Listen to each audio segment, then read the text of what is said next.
Welcome back to another edition of Through the Smoke, a Miami Hurricanes football and recruiting podcast here on the 24/7 Sports Network. David Lake, joined as always by Gabby Urrutia.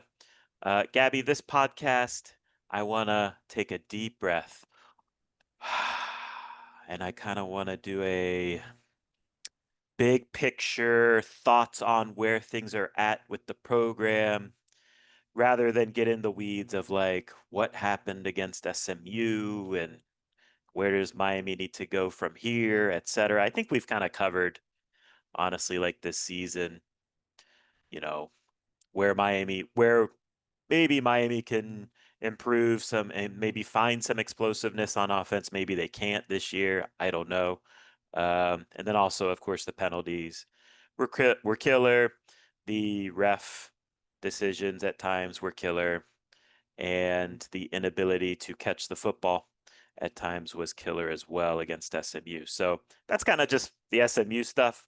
I want to go big picture. I want because it does feel like not that things are at like an inflection point with the program, but just like I feel like these four games are really important. And so I want to go big picture, maybe what went wrong this season.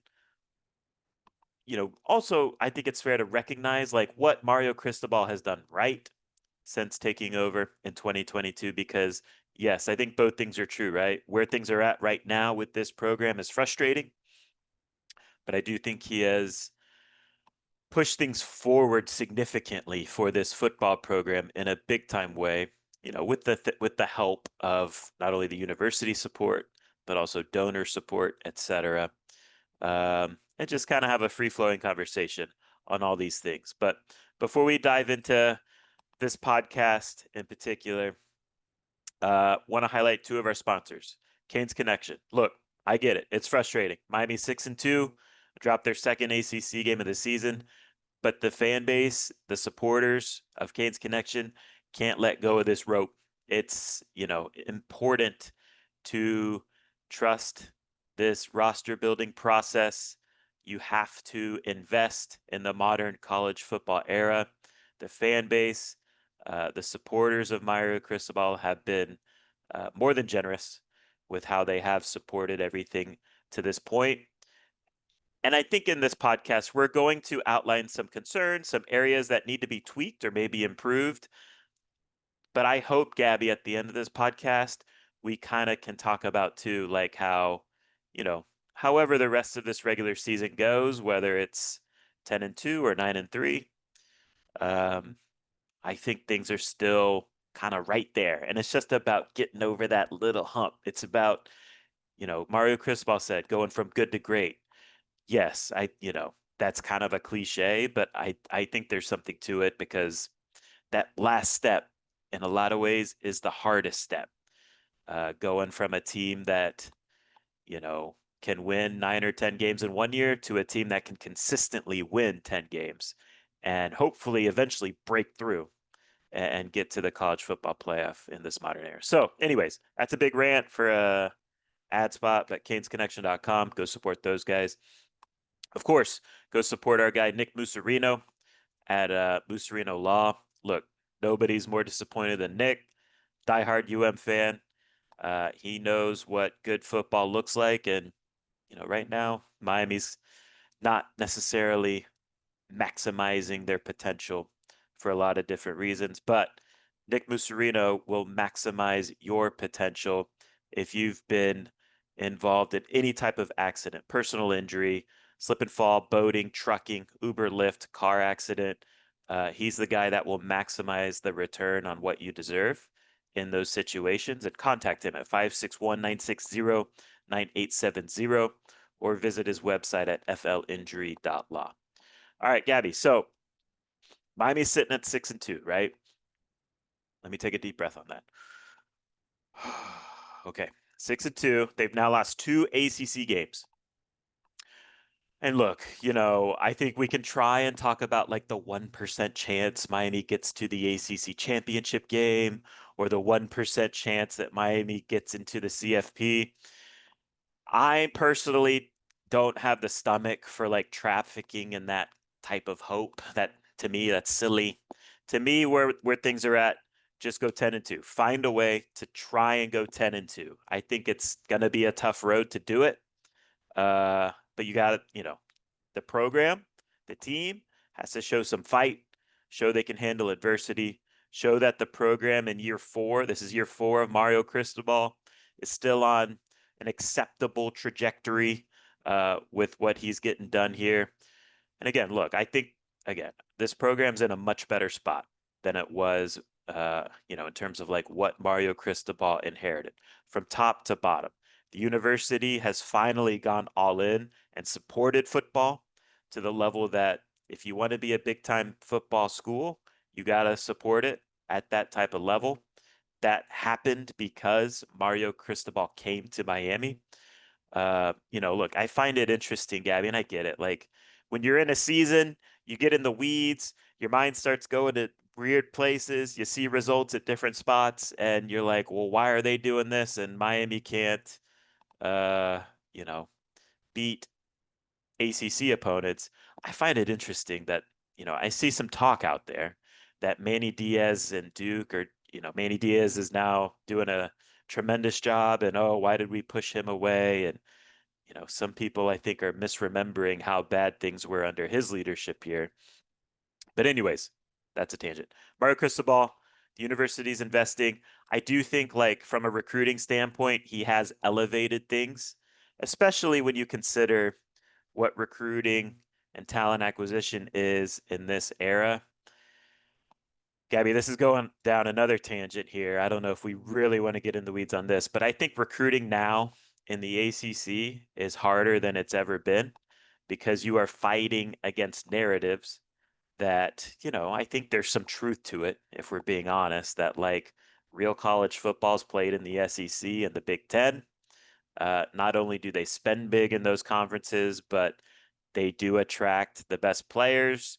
They have the best depth in those conferences.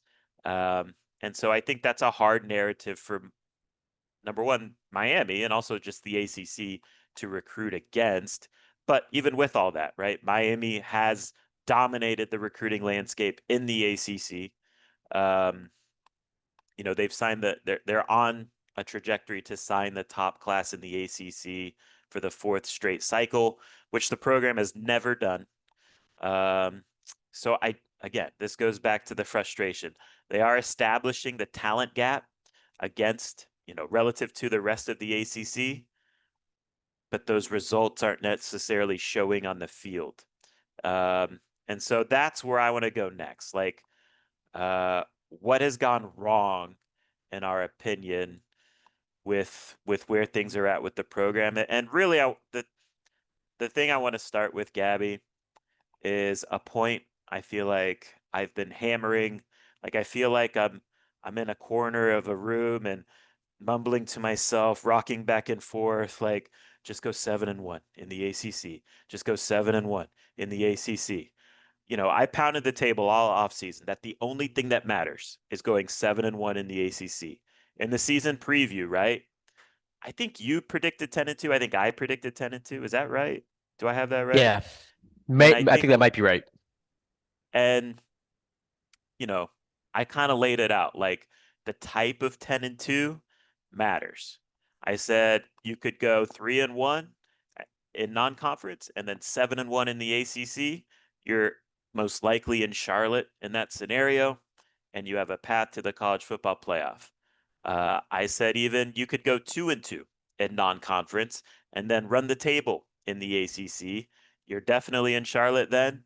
You have a path to the college football playoff. The doomsday scenario that leaves, a 10-2 Miami out of the ACC championship game and likely the college football playoff is this scenario we're staring at right in the Right. face. You go 4-0, handle business, look great in non-con. Uh, but, what is it? They've now played 4 conference games and they're 2-2 in the Mhm. conference. So you're sitting at 6-2 at best. You can go 10-2, and at best you can go 6-2 in the ACC, which isn't going to get you to Charlotte, most likely. Yes, you can work out some crazy scenarios in which Miami gets that done, but it's not happening. And then just from a narrative standpoint, again, the college football playoff, I th look, it's a competition in which they're going to put in the 12 teams they want to put in and come up with the reasons for putting those teams in that tournament after putting those teams in that tournament. I don't think there's like a year to year consistency of how they make these college football playoff fields.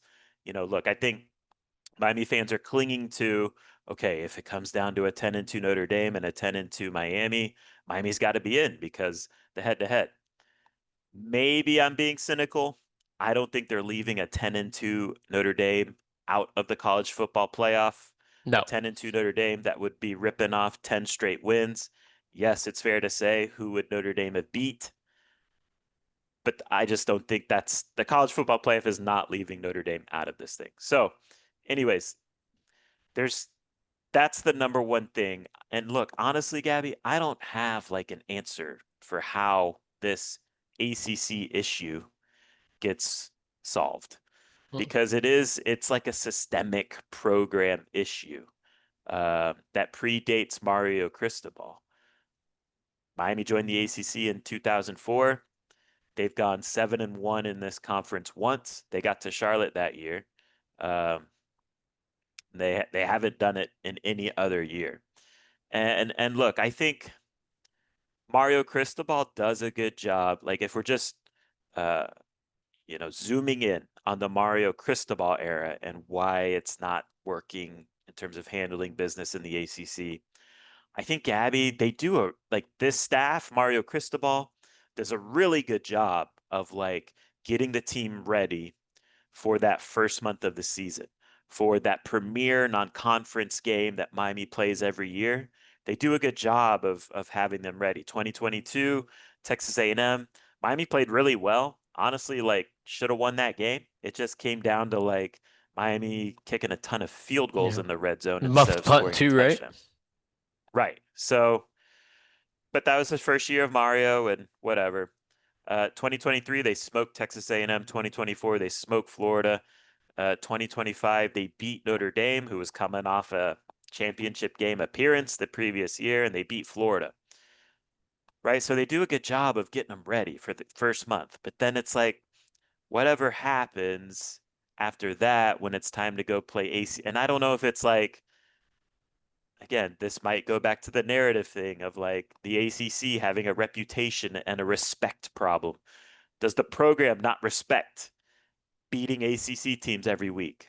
Does playing at SMU in a 30,000 person stadium not get your attention if you're Miami, right? Which is silly. Like these are silly things to say, but I don't know where else to go in terms of like explaining why Miami can't handle business in the ACC. And again, like this year, Miami is by far the most talented team in the ACC.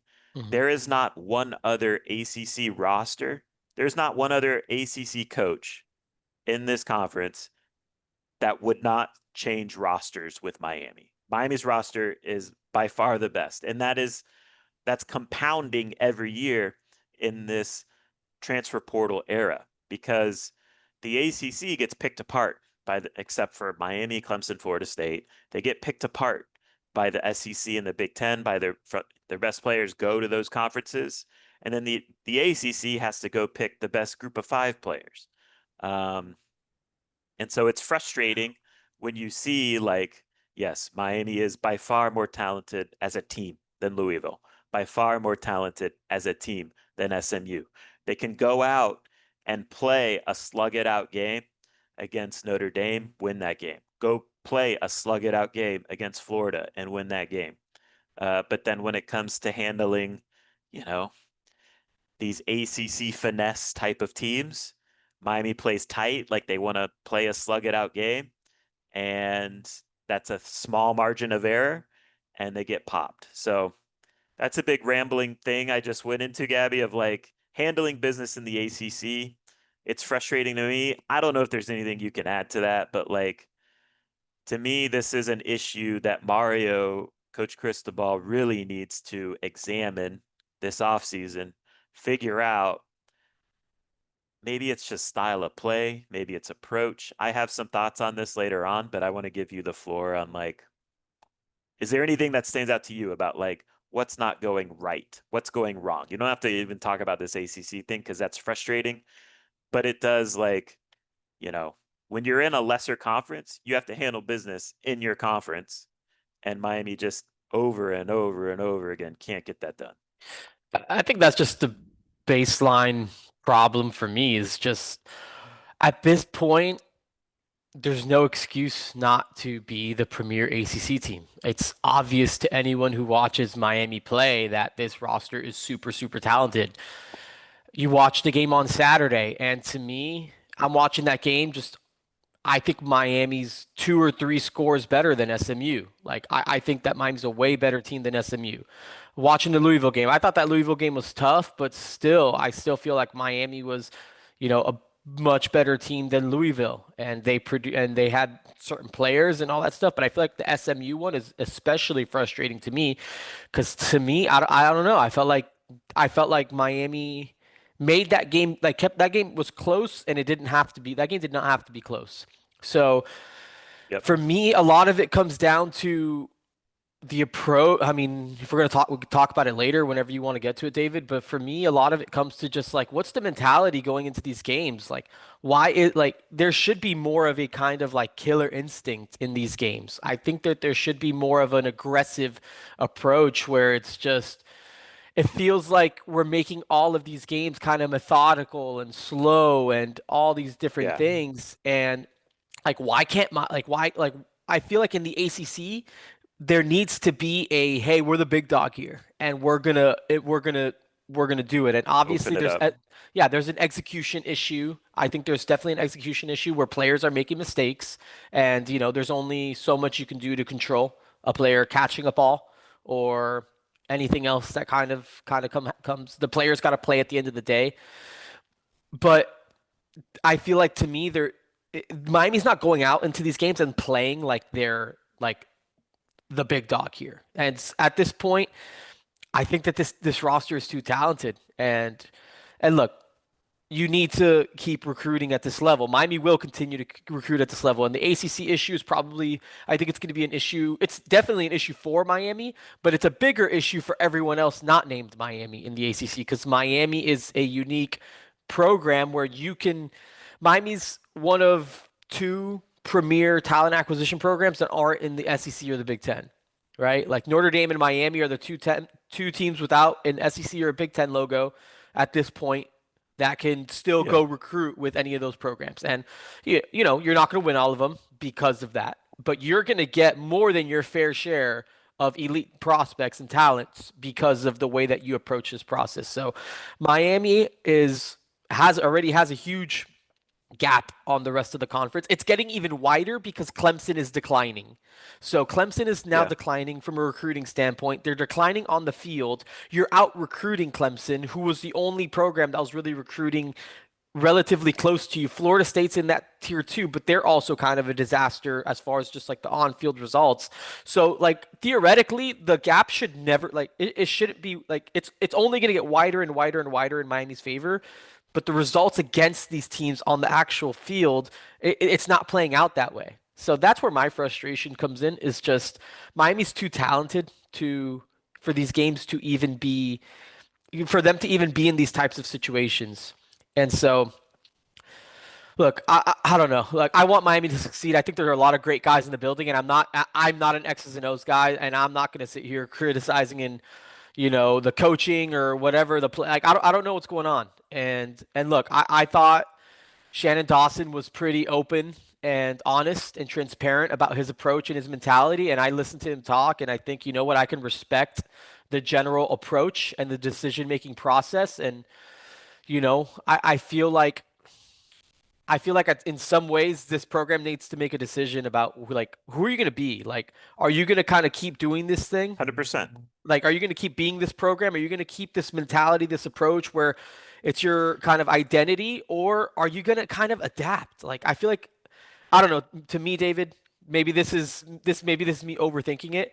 or overanalyzing it, but I feel like this program's almost at a crossroads right now because there's no excuse to not these results are to me totally unacceptable. I don't think that there's any Yeah. situation where Miami should be 2-2 in the ACC. You still have 4 games left to play, right?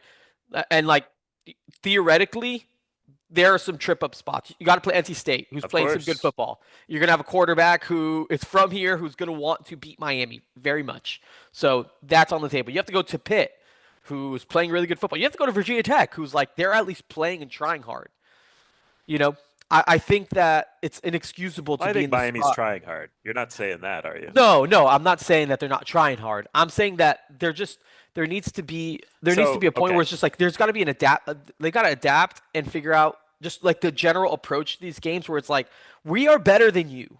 We're gonna beat you. We're gonna keep our foot on the Yes. gas, and like you're allowed to win by like 2 or 3 scores. Like you can go do that. You can still beat a pretty So, good team. It doesn't have to be Stanford or someone like that for you to just put your foot on the gas and go. Like you can go beat people. And I feel like there's been opportunities to beat some of these teams, like really beat them, and they just kind of just let everyone hang around. Like I feel like everyone was just able to hang around when that did not have to be the case.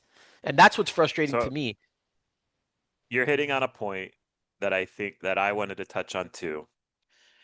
And I think in some ways this goes and relates to the dichotomy of, okay, start, playing well in non-conference in the first month and then tripping up in ACC play. And it goes to what you're saying about the approach, and when we're talking about the approach, we're talking this year, we're talking about the approach by the offense. And I think it's the approach of playing too close to the margins. And, look, I think they're doing that because that's partly who Mario Cristobal wants to be. And I think partly because of who they're learning as the season progresses, the personnel is. Um, and we'll get into the personnel side of things later. But from the approach standpoint, Gabby, touching on that, like I think, look, Miami, we watched this Miami team through 8 games.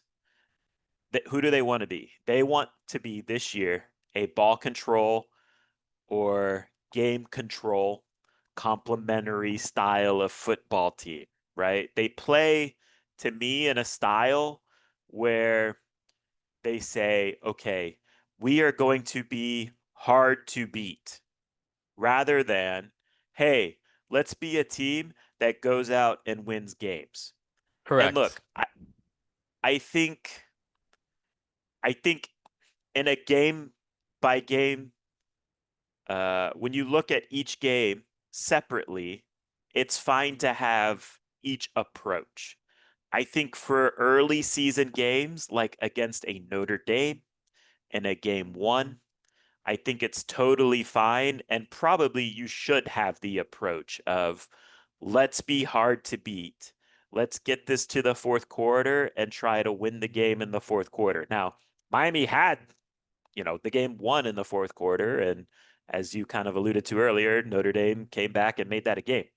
But again, just from an approach standpoint, I think that approach makes sense when you're trying to win games in the first month, when you're learning who your team is, don't really know how guys, in bigger roles respond to certain situations throughout a game, etc. First month of the season against quality opponents in non-conference play, be a team that's hard to beat. I think that's totally a fair way to try and navigate a season in the first month of the season. But then on the other side, if you play your entire schedule like that, when teams get a lot of tape on you and know who you are and know how to make you uncomfortable. Um, and I think if you play, we're going to be hard to beat style for 12 weeks, your margins are slim and you're going to get popped because some days your quarterback's going to throw 4 picks inexplicably. Some days you're going to have 12 penalties for 96 yards and the refs are going to screw you. And so you need to approach, to me, as the season goes on, you got to open things up and you got to be a little more aggressive and you can't play not to lose, you got to play to go win. And to your point earlier, you're doing this against inferior teams. So you're playing tight, which allows inferior teams a higher probability to go out and beat you in a 24-21 type of game or a 26-20 overtime game. All these ACC teams aren't playing tight against you, right? And so, to me, like there needs, and I'm just speaking to this team, just how it looks. This is getting in the weeds a little bit, but like play with some joy, play with some freedoms, go make plays. It doesn't have to be, uh, ball control, meathead, caveman football against this ACC schedule. Again, I think you can have that approach against a Notre Dame, against a Florida, even against a Florida State, because those teams, in theory, now Florida State doesn't, but this year, but in theory, like these good teams have players that can beat you. So Right. playing not to get beat, I kind of get that approach. But Hmm. against an SMU and a Louisville, just kind of cut it loose, like let it go. Yeah. And here's the thing too, like we talk about complementary style of football, right? The ball control approach. I would argue against ACC opponents, it is complementary football to have the approach of we're going to start fast, we're going to be explosive, and we're going to put these inferior ACC teams behind the eight ball and make them play behind.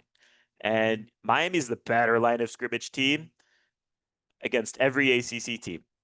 And so you put your excellent defensive line in a position to just constantly take the game over if you build that early lead. That is also complementary football.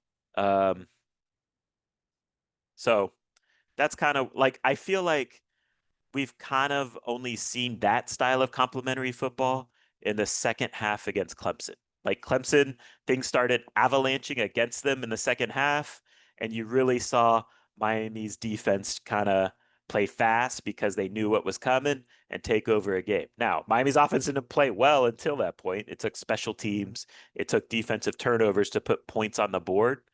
Um, but yes, I You said think. Clemson. Who did you Oh, mean? sorry. I meant Stanford. Sorry, Yeah. Stanford.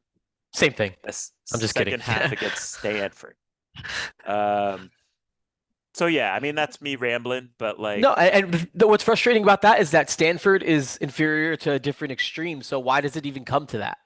Like you did that, and it against right. Stanford, it's right. And I'm fine with It's that because that they was a play game not and to it was lose tight. until then.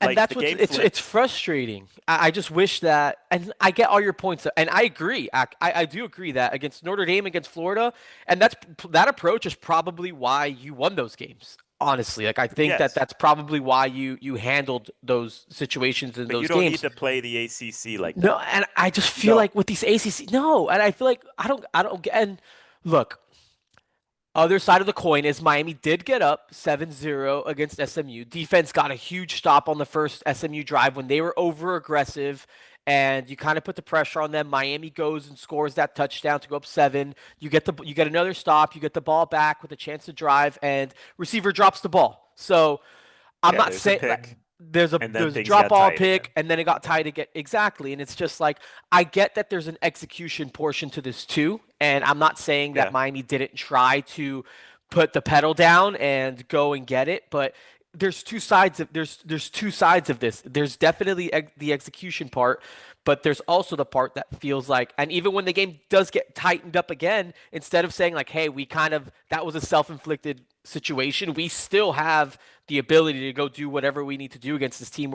I feel like at that point, obviously things snowballed and things like that, but you never really saw them kind of be aggressive again. What was the last, like, they never really found those opportunities to push it, and they weren't really doing that. It kind of went back right. to that. They kind of went back Which into their might be a shell. personnel issue too, though. It could Yeah. be. Like, and I want to get into that too, but I don't know. From an approach standpoint, is there anything else you want to add? No, I just think really it's just frustrating that I with how much better they are than these teams, that they don't play a style that allows them to just be better. They keep Yeah, these games close. It's like you spend all this time building better rosters, but then you play in a way that doesn't allow you to maximize the fact that you're way better than these teams. right. And I think, and this point kind of dovetails into the approach standpoint, but like in general, like to me, Gabby, the fatal flaw of this specific team is that it's just not explosive enough. And I wrote an article last week on Inside the U talking about like, okay, Miami's not explosive enough. And the metric to kind of quantify this is yards per play. Um, and look, penalties is a big talking point this year because they do matter as it relates to this team. This team, again, plays a thin margin style of offense. And so any little penalty knocks them off schedule and totally kills the drive. Okay. And the way that you kind of negate the way penalties impact drives, because penalties are going to happen, but the way you negate that is you become or you have explosive players. Be more explosive on offense. Go get chunk plays. Go score on explosives. And I looked at the numbers, Gabby, of college football playoff teams going back to 2019. And there is kind of like a baseline level of explosiveness from a yards per play standpoint that you have to hit to be a college football playoff team. Let's call it that. And that baseline is 6 yards per play against FBS opponents. So we're taking out these FCS games that can skew the numbers. So this year for Miami, we're taking out that Bethune-Cookman game out of the equation. Miami this year is averaging 5.6 yards per play against FBS opponents, which ranks 53rd in the country. Uh, so again, you got to be at that 6.0 yards per play mark. And again, that's zero point 0.4 difference. But honestly, it's a big difference. Like the 6.0 mark, Gabby kind of gets you in that top 35-ish range, which is just like the baseline. That's not honestly the number you need to shoot for. True, legitimate championship contenders are top 15 in yards per play, which is like that 6.2, 6.3 yards per play range, 6.5 yards per play range. For context, like last year, Miami's offense averaged 7.4 yards per play. So Miami's offense last year, 2 yards per play uh, better than this year's offense, essentially. And last year, the second best offense was Ole Miss at 6.9 yards per play. So Miami was a half a yard per play better than the second offense in the country last year. Again, I don't. That was frustrating for last year, but look, Miami's offense is not. I think one of the talking points coming into this season for us, Gabby, was yes, we did not expect Miami's offense to be as good as last year's offense, but we still expected it to be a top 25, top 30 type of offense, and it's just not to this point. Um, I think optimists, some glass half full maybe, would point to okay, well, why can't Miami be 2023 Michigan? That's the identity that Miami can be this year to go be a championship contender. That 2023 Michigan team was no doubt an outlier in terms of explosiveness on offense, but they were still the 24th team in the country that year in yards per play. They averaged 6.1 yards per play. I think people would also point to what about 2022 Georgia or 2021 Georgia? Well, 2022 Georgia was number one in the country in yards per play, 7.2 yards per play. 2021 Georgia, 6.9 yards per play. That was third best in the country. So, yes, those teams were definitely line of scrimmage, beat you up style of football with really good defense. But they were, look, Georgia was top 5 in the country in yards per play those 2 years. Michigan was top 25 that year in yards per play. So, look, the bottom line is like Miami's just not explosive enough on offense this year. And look, where I'm at, Gabby, like yes, the approach frustrates me from an like navigating the ACC standpoint, but I also just wonder too, like, is the personnel like I think it's fair to say the personnel was either overrated or misread Hmm. going into this year because when I look at it, Gabby, like the offensive line is really good in pass protection. It's elite. Like Right. if you're gonna ask me like what's the best thing the offense does this year, to me it's pass protection. A Would you thousand push percent. back on that? No, 1,000%. I think the expectation uh in terms of like what the identity of this team was going to be coming into this season was this offensive line is going to line up and mash people in the run game. Hmm. And I think it's been hit and there's been some hits in that approach this year, but overall like as we're kind of turning the page to again to ACC play each week, besides I guess Stanford, each week it's kind of been a struggle to line up and mash ACC fronts, ACC opponents. And short yardage woes is what sunk Miami this past week against SMU. It hasn't been an issue before that, but it was an issue this week against SMU. And so, the offensive line to me, like if we're going back to just offensive personnel, misreading it, overrating it, however you want to phrase it, offensive line to me better at pass protection than run blocking. To this point, Mark Fletcher has really been the only productive back. If we're just being Hmm. honest and Yep. calling it straight, right? Calling Yep. balls and strikes, Fletcher's averaging 5.1 yards per carry. That's acceptable. Shamar Brown, 3.8 yards per carry. And I'm not an anti Shamar Brown guy, but 3.8 yards per carry is kind of a glaring stat. That's really hard to overlook. Jordan Lyle, who I think is talented, has a lot of ability. You could make the argument he's the most talented running back on the team, and I wouldn't push back on it. But if we're talking production, what are you doing? And look, he's had some injuries. I understand that. But like when he's on the field and he gets his opportunities, it's 3.3 yards per carry. These numbers aren't good enough. Hmm. They are hard to overlook. The yards per carry this year, 4.4 yards per carry. That is dramatically down from last year, 5.8 yards per carry last year. Tight ends have been bad, a huge Really riff. bad. Elijah Yeah. Lofton Bad. Really bad. was hyped to be something he's definitely not. And look, he's probably, if we're being honest, like, and look, there was a year there where like Elijah Arroyo was hurt. And so that really impacted what the tight end production was in what, That was 23, if 2020, I remember right. 23. Yep. So, okay.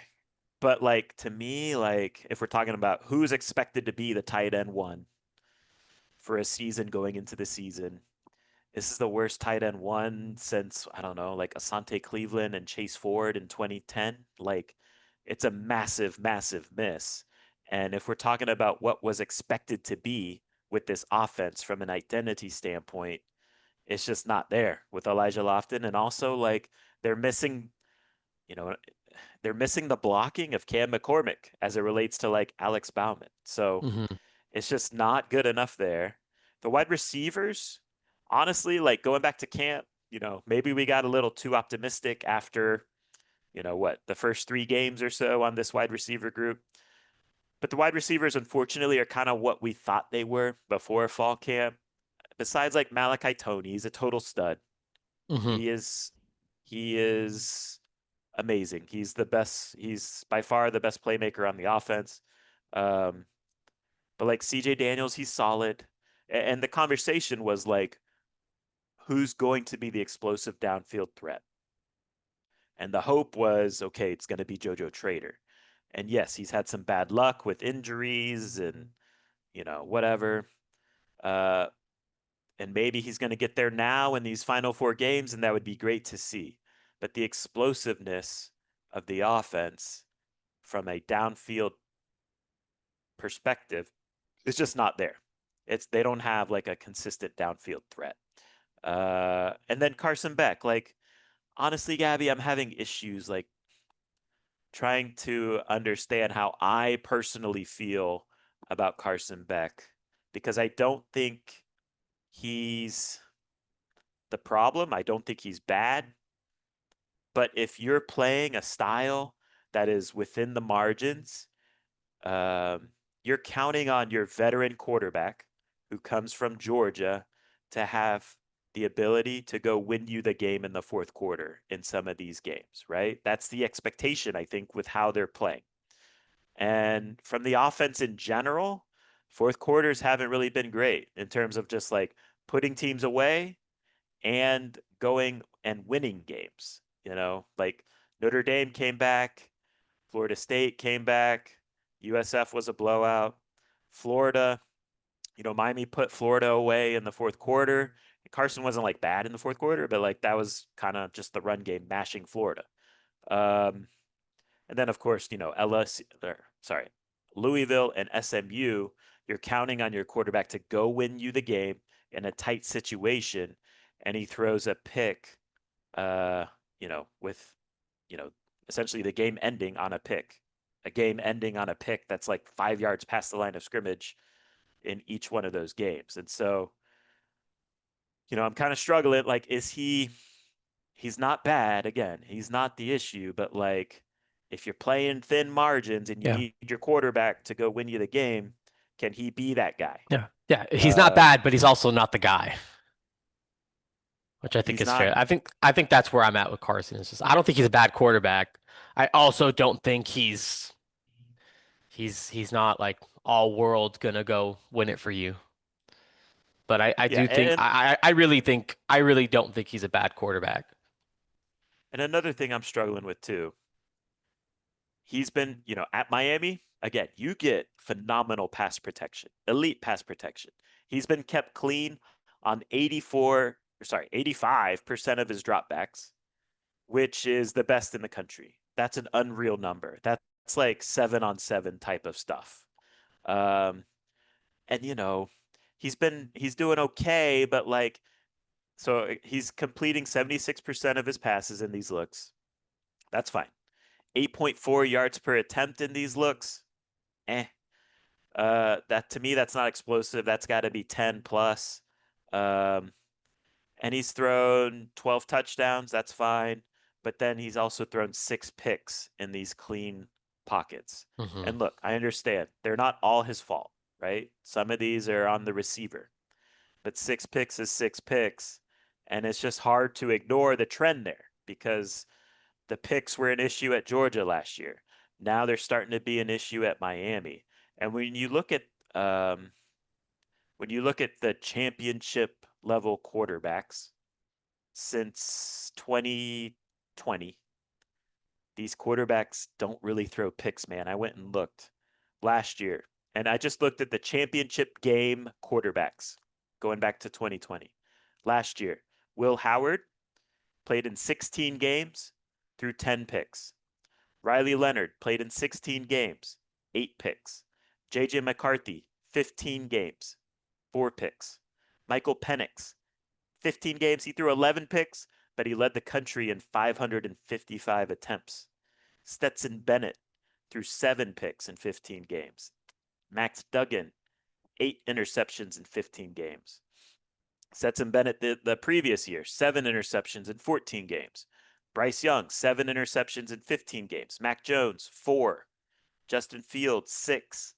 Carson Beck has now thrown 9 picks in 8 games. So he's got to start protecting the football if your approach is we're going to play thin margin style of play. And again, I understand they're not all his fault. The receivers are to blame on 3 of them or so. But the bottom line is turnovers kill you when you're playing Hmm. this style of football. And 9 picks, to me, like, okay, for Miami to go undefeated, he almost has to only throw one more pick over these final 4 games to get that done. So I don't know. I just kind of ranted on No, how maybe that's interesting. Miami's offense's personnel just is a little bit overrated. I'm curious what you would think. No, I think that's a good point too, because if you're gonna play in these margins, like we're talking about, I'm almost at a point where it's just like I'd rather just have an efficient quarterback then, right? Like a guy that you feel is gonna Which reliably he take is, over the though. ball. He can be, but he's also a quarterback that, again, I think he has a history of interceptions, and now they're kind of starting to pile up. So I don't know. Obviously, there's the quarterback thing and selecting one is, and I'm not saying they made a bad decision, but if you're gonna play the game like this, like your quarterback needs to be a quarterback that makes good decisions consistently. And I think he's good when he's on schedule and he's like he can deliver some awesome throws, like some really like Yeah, next he's level not type a of bad throws, quarterback. at all.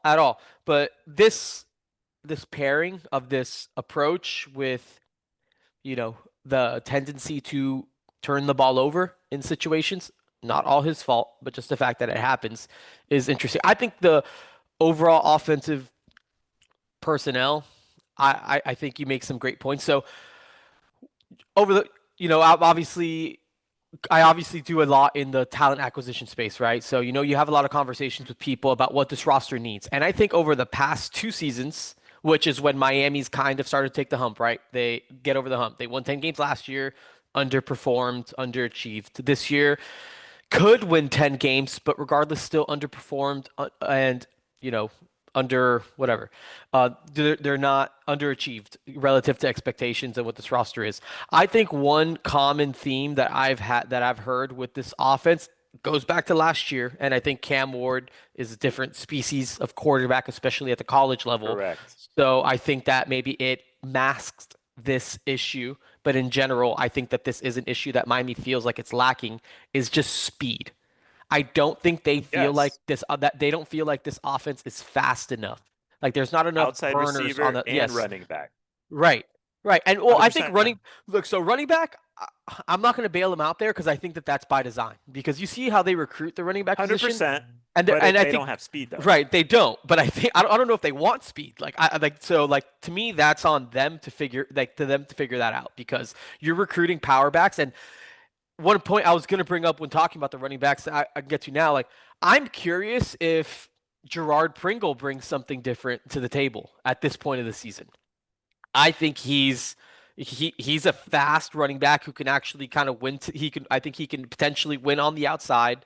He got an opportunity. I think it was in the USF game and I think he had like I think it was like a 14 or 15-yard touchdown run. And again, that's at the end of a game against a group of five team. But I am curious if Gerard Pringle could bring some of just that at least in if it's in a rotational role, like even if it's in a very limited role where he gets 3 or 4 touches, if he can give you a little bit more just juice on offense. But that's besides the point. And I think with Malachi No, Tony, but I'm with you, though. Like, there needs to be more of a balance. Like, yeah, it I'm can't just fine be with power backs, yeah. but But you need to have the speed element too. There needs to be yeah, a change of pace guy. Like Shamar Brown, clearly not a burner. Jordan Lyle he's faster, but he needs to create like he needs to be the power back first before he gets to that kind of second level where he can kind of get the wheels. Like Gerard Pringle, if you kind of curate he's a opportunities for him to quick run to the accelerator. outside, yeah, he's a very, very quick accelerator and he can go. Like I think that he's an interesting change of pace guy, but the thing is when he's on the field, you kind of know what's coming because I don't know how reliable he's going to be in protection situations, but you see, it works for some of these other offenses. Like, Isaac Brown at Louisville is a liability in pass protection, but he is still a super explosive running back when they create those opportunities for him to find holes and make moves. Like there is a way to do both. So I think personnel wise, like if we're talking about tweaks and maybe little things we can see, like Yeah. I am curious what Gerard Pringle's insertion into the backfield rotation would look like as far as just some more of that element. But from the outside receivers, Keelan Marion, I think they brought him in with the hopes that he would bring more speed. I don't think he's as fast as advertised. To me, he's not a burner. He Keelan can't Marion is not a separate. burner. No. Malachi Tony is much faster than Xavier Restrepo, and I think that that's why there's been an explosive element within Malachi Tony, which is a good start. But then, CJ Daniels is a possession guy. Like we have too many of the same thing. And I think in the transfer portal, there was an effort to get faster, which is why they went and So let's go heavily down that recruited road, Eric Singleton, right? They tried to go get right? Eric Singleton. He committed to Auburn, which that was a questionable decision at But okay, best. what's it come down to though? Investing. Like Right. Miami for whatever reason, like, and look, I get the approach. Like I'm not questioning the approach, but like you probably need to start investing a little more in wide receiver in the portal. You let Yeah. Colby Young walk, you let Isaiah Horton walk. Okay, that's fine. But I still think you're being a little stingy to me in the portal. And look, I'm not like advocating, oh, they need Colby Young and Isaiah Horton, but like if you let them walk, you got to bring in some of these guys you didn't want to pay, like a Singleton. Did Yeah. remind me this cycle? Did Concepcion visit He or did no? visit. He did. I And believe then he did. Zachariah Branch. Zachariah Branch, Concepcion, and Eric Singleton. Those are And three look, some of super these guys fast are guys. redundant to Malachi Tony, so that if Hmm. that would be a fair point to make on the other side of this argument. Like these are all slot guys, and what they Yeah. need is like, I think Singleton could probably play on the outside. yeah. He's the one I'm most frustrated by is Singleton because But like, okay, he could have played like the Keely he could have been Keelan Marion. let's say hypothetically he's $1 million. Like, Yeah. That's what it costs. that's what it takes, right? So, you know, I am encouraged by how last year they went out and got corners. Like we need Hmm. corners. Yep. They did whatever it took to improve corners, and it's showing on the field. I would like to see them do that at outside receiver this offseason Yeah. as well, honestly. Hmm. Like, Yeah. I'm with you. um, Yeah. I think that that's one area where they need to definitely invest, and I think it doesn't even have to be like 4-3 guys. And I'm just throwing a name out there, so I'm not saying anything in particular, but like a guy like TJ Moore at Clemson. Like he's an outside receiver that wins vertically because he right. has some and he's a bigger guy. Like I'm not saying you have to get a 5'11 fast guy. Like you can find 6'2 guys that can run. And yes, those guys are expensive and they're pricey, but they're also worth it for, in games and situations like this where I feel like you're kind of stuck and it's like they know what they need. Like there's not an Right. ignorance to the fact that this wide receiver room is not explosive enough. There's not an ignorance to the fact that they think guys are faster than what they are. They know that this offense lacks speed and they have known for 2 years. It's like you need to go pay fast guys and like fast guys that are real life fast, not like. And again, I'm not Yeah, taking a yeah, shot, yeah. but I think the expectation was that maybe Keelan Marion could be that fast burner. I just don't think he's that. I think to your point too, David, maybe they went kind of value route instead of paying the premium for an elite electric type of talent.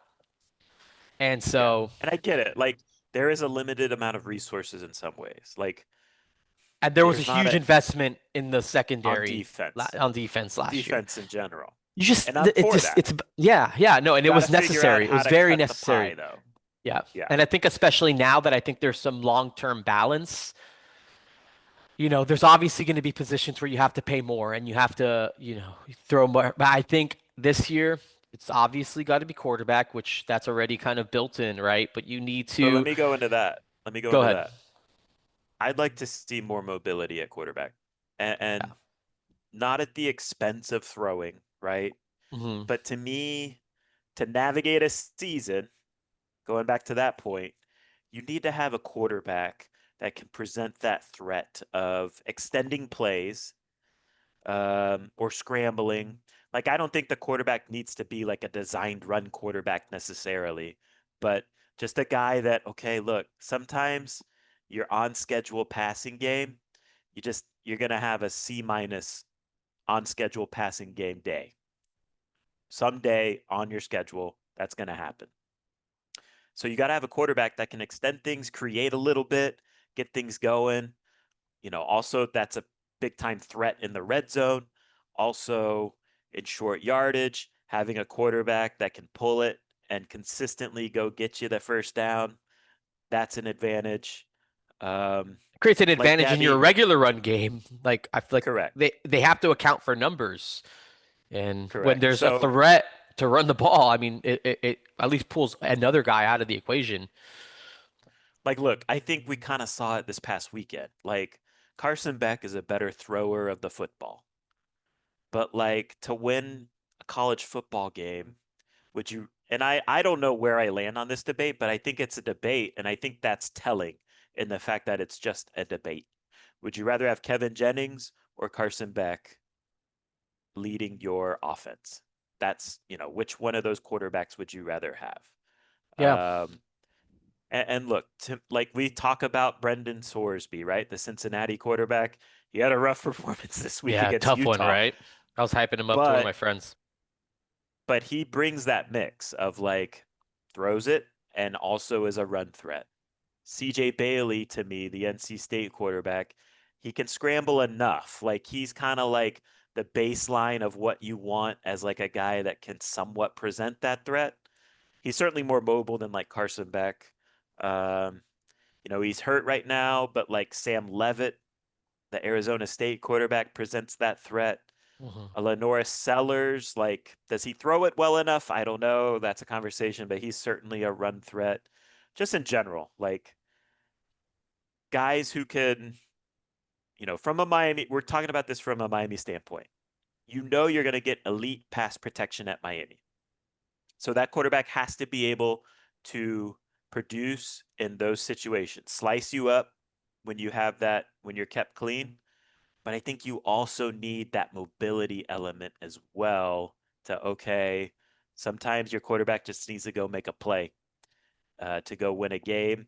A sloppy, hard, tough game, at Virginia Tech on a random November night. Like, you just need that quarterback sometimes. And so I personally would like to see Miami go get a quarterback with a little more mobility.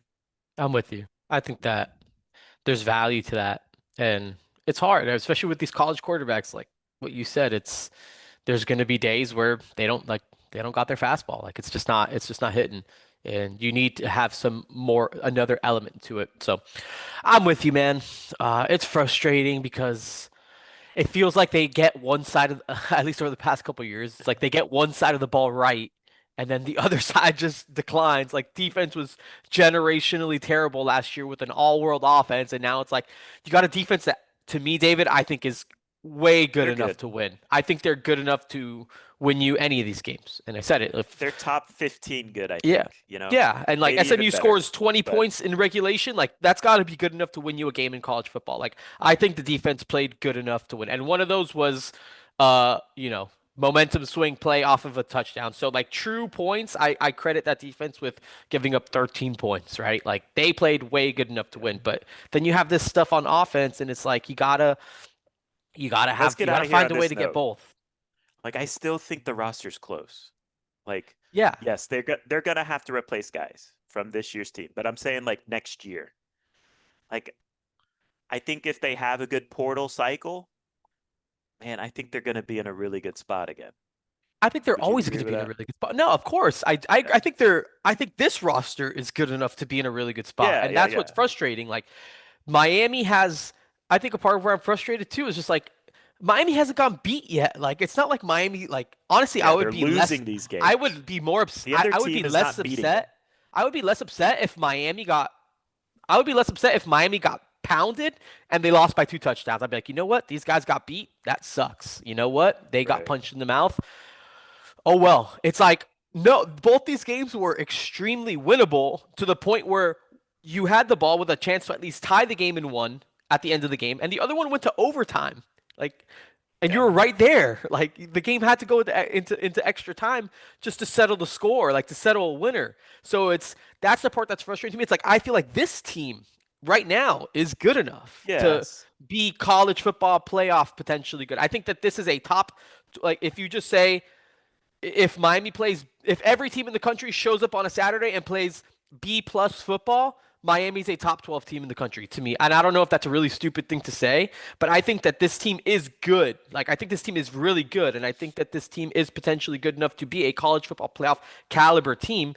But there are just these margins that they're dancing on are causing them Yeah. to not maximize that. And that's what's frustrating. So, yeah, I think for next year, not really worried about it. Like, I think from this point on, Miami's team is always going to be good enough to win the ACC, potentially make the college football playoff, because I think that's the way this Yep. roster is constructed. That's the way they've recruited. They're going to continue to recruit. As I said earlier, I feel like within the ACC, from a pure talent standpoint, I think the margins are only going to get wider and wider and wider for Miami and everyone compared to everyone else, because I think they're recruiting on a different level than everyone else. And there's some teams like, Yes. SMU is well funded and maybe they start, piecing it together and that could be a program with the arrows pointing up. But I think that there are limitations with a lot of these other ACC schools. So for me, I'm not worried about what this roster is going to look like. I'm worried about how does this team go from being the best team in the conference and then actually translating that into winning the games and then winning the conference. Like, where does that happen? What does it take for that to happen? And look, you could talk about the coach again. I don't know. I don't know this stuff. I'm not watching them practice. I don't understand a lot of the nuances that go into the play calls and all that stuff. I'm not going to pretend to, but there's something going on here, and to me it looks just for me it's the approach Tight. of right. Like, you got to find a way to beat teams you're better than. It's pretty simple to me. And I get that's easier said than done, but it seems like a lot of other teams are able to do this. Like a lot of other teams that recruit Yeah. well and handle business, or even teams that are doing there are also teams that are doing more with less and playing better football than you with less than what you have against conference teams. You look at Indiana. Like, Indiana is doing a lot more with a lot less. And I'm not comparing Miami to Indiana, but there are teams that just figure it out and find ways to do it. And Indiana's smoking teams. They're not letting teams hang Yeah. around. They're smoking teams because I feel like there's just like you watch them play and it's like they go get it, man. Like they get after it. It's like foot on the gas always. It's like they're not dancing around in this space. They're playing to win football games big and they go do it. So I don't know, man. I Yeah. would just love to see this team play like a team that's better than the team that they're playing against consistently, Yeah. which may be too much to ask. I don't know. I know for me, like those were great points. We'll get out on that. But like as I look towards the future with the portal, I want to see what Miami their approach is at quarterback, who they get, what type of guy they want to go get. What do they do at outside receiver? Because again, it's going to be that dynamic of, oh, you have guys that are talented local guys. Do you want to push them down the depth chart, or do you want to hope and pray and cross your fingers that they figure it out this offseason? And then defensive end, like obviously you got to replace some monster defensive Hmm. ends. You need some juice there, I think. Yep. But those are the three positions in particular I'll be watching, just from Yep. an approach standpoint. What are you gonna do? What do you got? Hmm. So, With anything you. else to add? No, just on the South Florida thing. Miami has two prospects committed this cycle from South Florida, one in Dade, one in Palm Beach County. So think it's time to just go find the best players and whatever that looks like, it looks like. And that's just my personal Yeah, opinion on just that. gotta win. Doesn't Yeah, matter where they're just gotta win. from or what, like, just go get the players that are going to help you win football games. That's it. All right, we'll get out of there on that note. So appreciate everyone for listening. Hopefully this was, I don't know. Let me take another deep breath. I think we both needed one. I never took one. I just let it rip. Hopefully this was cathartic to listen to, or hopefully it wasn't too frustrating to listen to. Anyways, I think we brought up some interesting points and talked it out. So we'll see how things keep rolling here. 4 games. I think they're still important, even though maybe the ACC and CFP is out of reach. You still got to handle business and show you're a program that can win consistently 10 plus games. So appreciate everyone for listening. Until next time, take care.